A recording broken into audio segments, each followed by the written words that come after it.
March ଆରମ୍ଭରୁ ତାତି ଅସହ୍ୟ ହୋଇଛି। ତେବେ ଏହି ତାତିରେ ଏବେ ବ୍ରେକ୍ ଲାଗିଛି। ଗରମର ପ୍ରଭାବ ସାମାନ୍ୟ ହ୍ରାସ ହେବା ସହ ରାଜ୍ୟର କିଛି ଜିଲ୍ଲାରେ 5 ତାରିଖ ସନ୍ଧ୍ୟାରେ ବର୍ଷା ହୋଇଯାଇଛି। ସେହିପରି ବୁଧବାର ସକାଳେ ରାଜଧାନୀ ସମେତ ବିଭିନ୍ନ ସ୍ଥାନରେ ହାଲୁକାରୁ ମଧ୍ୟମ ଧରଣର ବର୍ଷା ହୋଇଛି।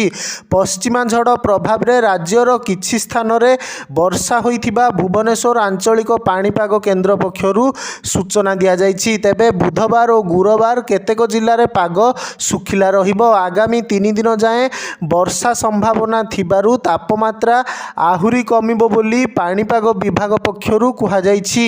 ଆସନ୍ତା 7 ଓ 8 ତାରିଖରେ ମଧ୍ୟ ଆଭ୍ୟନ୍ତରୀଣ ଓଡ଼ିଶାର ବିଭିନ୍ନ ସ୍ଥାନରେ ବର୍ଷା ହେବା ନେଇ ଆକଳନ କରିଛି ପାଣିପାଗ କେନ୍ଦ୍ର।